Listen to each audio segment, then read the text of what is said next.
Oh, hello. Welcome back. It's 2 o'clock. I was fiddling around with my computer. I think I hit live before I realized that I did. But I'm happy that you guys joined me. It's day 16 of our shelter at home, and we're live here on Donna's Design Threads. This is Donna. Today, I want to talk to you a little bit more about the slow stitching that we started talking about yesterday, and also along with that, adding in talking about needles and pins. And, I think it's really important when you're working on any kind of project to have the right tools. So that's why I want to talk to you about our very important tools of the trade. I like to say that until needle and thread meet, my day is not complete. Every day I like to do some kind of stitching. So let's talk about some of those tools that we use for making our projects. And hopefully this will be helpful. I know when I first started sewing, it was like, just pick up a needle. You just need a needle. And I didn't realize that there were so many different kinds of needles, and depending on what project you want to do determines which kind of needle that you're going to use. And it's really important to have a really good high quality needle as well. Like, I would stay away from, the little packages of, 50 sewing needles for 20 cents or whatever, because the quality really does matter. So there is an awesome resource out there. I downloaded this off the internet from the John James website. And if you want to know more about needles, this is a great resource. So I printed this off because it gives a really good description and explanation of all the different needles and the different things that you might use them for. But what I really like about it is these little pictures are the actual size of the needle. So say your needles did get jumbled up, or you kept them, you didn't realize there were all these different kinds of needles, and now you don't really know what you have. You can actually compare them to these, set the needle on there, and get them all organized. So that could be really helpful in that sense. So let me tell you a little bit. John James is a very good brand of needle. If you see those somewhere, that's you can't go wrong with that brand.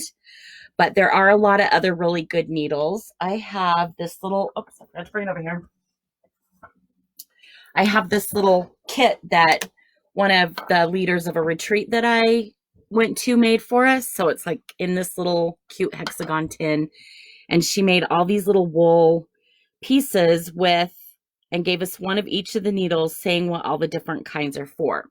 So I'm going to just show you these. This first one is called a milliner's needle, or you can also call that one a straw needle. And the really cool thing about a milliner's needle is that they're very distinctive in that the shaft is long and it's the same width throughout the entire needle. So you can see that it doesn't have like where the eye part goes, it gets really big. So that's really helpful when you're doing a lot of hand stitching, piecing. They're good for piecing because you're not going to feel a snag when you get up to that eye part of the needle when you're trying to pull it through.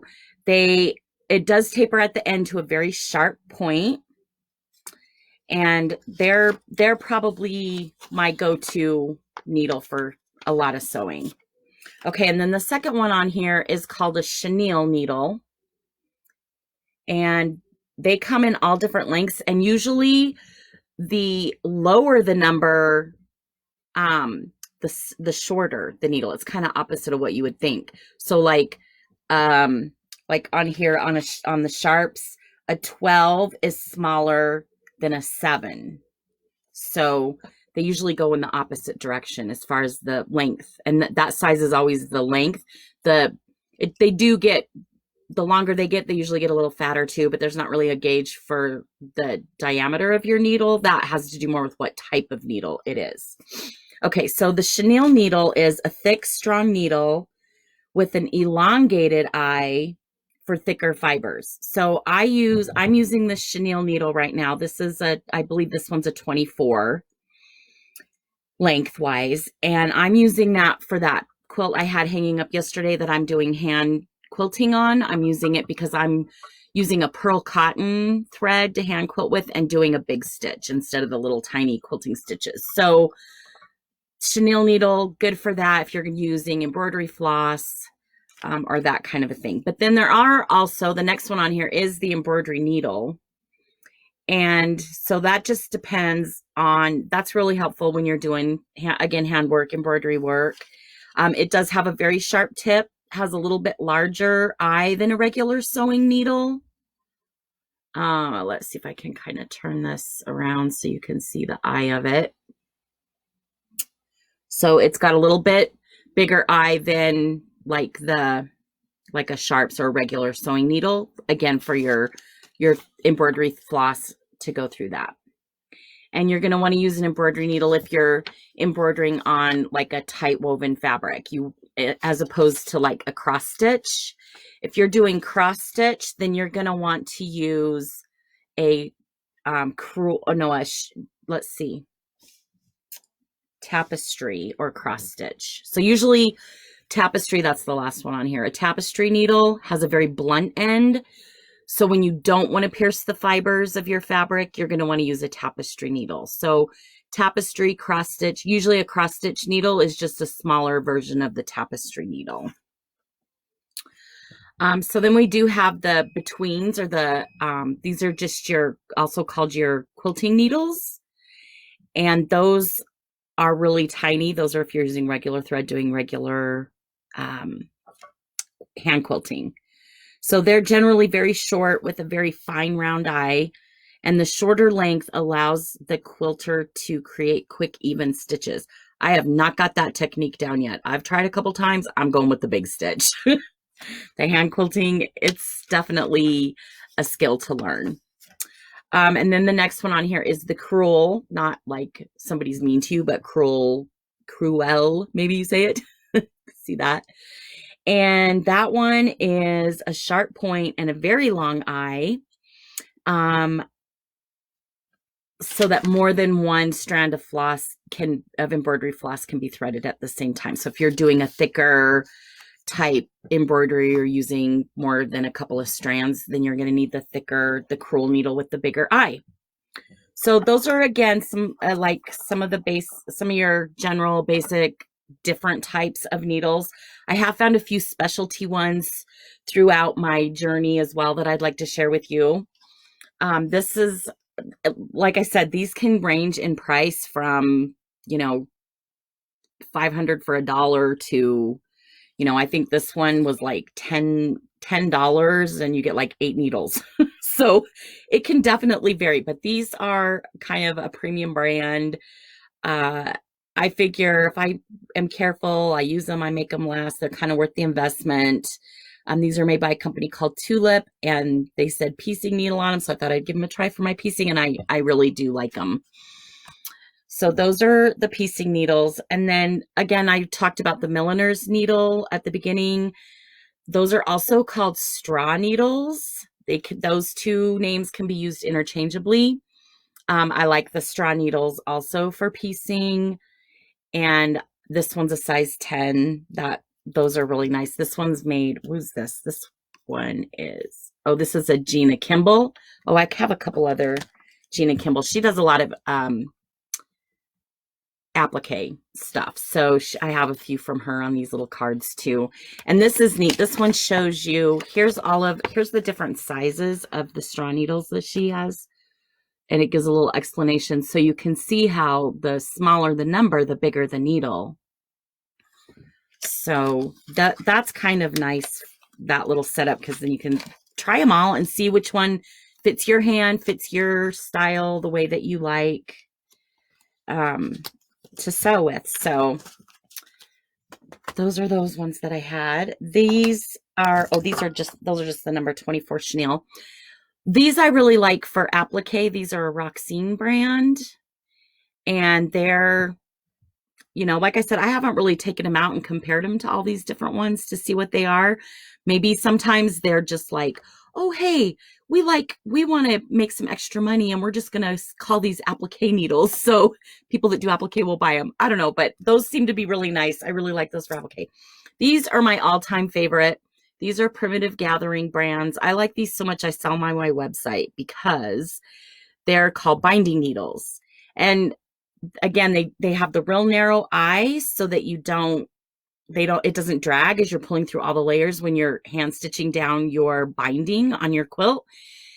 And I don't know what, I think it's also sprinkled with some kind of unicorn magic because these just go through like butter. I would never bind a quilt without these needles. These are my absolute favorite needles when I'm binding a quilt.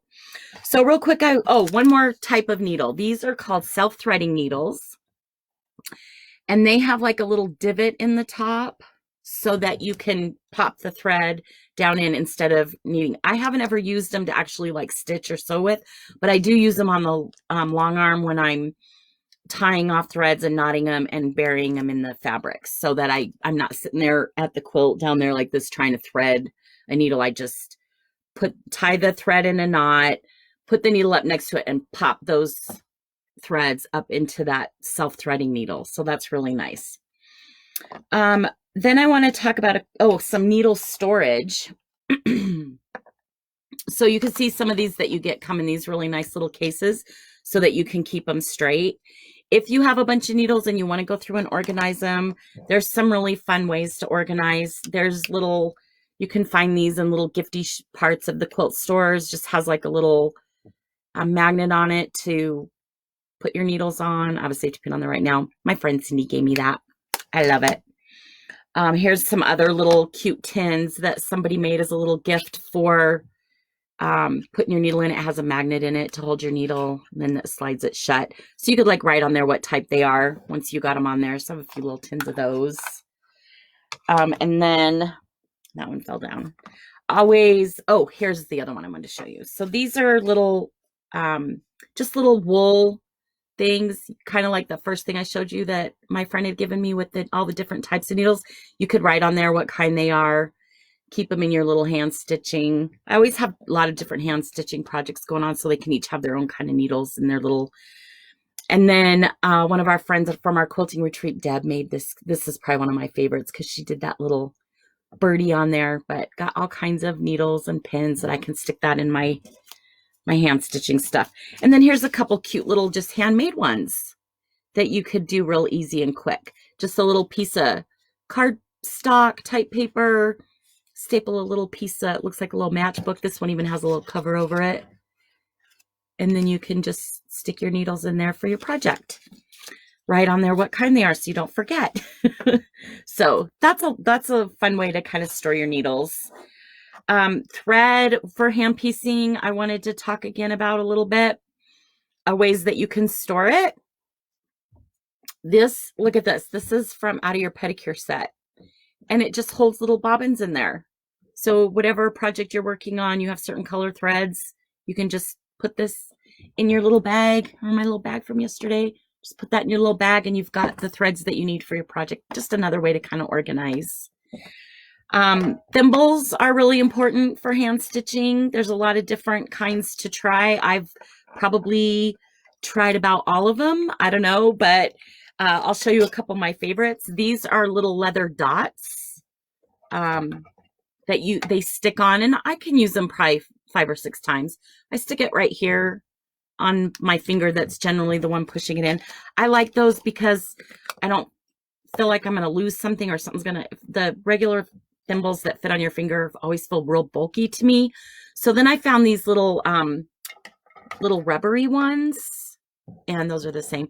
And those feel a little better. So they do get holes poked in them after a while, though. They don't last real long, but. So those are probably 2 of my favorites that I use the most. Oh, when I'm hand quilting, though, I need something a little harder. This one's a clover one that's got a little bit harder tip. So that helps. Also, the needle can kind of stick in it if it has a little indentation in it. So that helps. And then sometimes if you're I've noticed with the hand quilting, sometimes I'll do a bunch of stitches and it's hard to pull the needle through because I've got too much stuff on it. These are little needle pullers. It's just like a little piece of rubber things that you can kind of pinch like this. And if you're having a hard time getting your needle pulled through, you can I try to have one of those on hand too. Thread conditioner can be helpful to keep your thread when getting all tangled up when you're hand stitching. That's always a good one too. And then when I was pulling all these out, I found, of course, another project. I just cannot believe how many that I have started. I think doing all this and pulling all these out, I'm going to make myself a list of all the projects that I have started so that I can maybe be more organized and tackle them and get them all done. But this is a little clamshell one that I'm appliquing them those all in rows. And so real quick, what you do is you use these little cardboard cutouts, I guess they are. These are the 4-inch clamshells. And that one's been used and pulled off. And you cut out, it came with this little template to cut the fabric out. Okay? That's what I'm talking about, the templates that have a little bit of color to them so you can actually see them on your, when you set them down. So anyway, this, you cut out the fabric and then you use a little glue stick and just glue around that curve and you leave the bottom part open. And then the rows just go on top of the last row that you did. And then you applique it down. So I've got this row, move it here a little bit. I've got this next row on there, if you can see. So I've got the little papers. And again, I just kind of glue basted them down. And then I've got to go back through and do an applique stitch to applique each row down. So that one's a lot of fun too. Maybe one of these days I'll get all these projects done, but if not, I'm having fun. But I have to tell you guys, yesterday I kept saying when I was in the car that I was stitching as we were driving. And just so you know, I don't drive and stitch. I'm usually the passenger, but I was cracking up because I'm like, I'm driving around and stitching, but I will be the first one to purchase a self-driving car when they are finally available to the public, because then I really can stitch and drive. So till then, you guys, I'll see you tomorrow. Stay continuously creative and have a great day. Bye.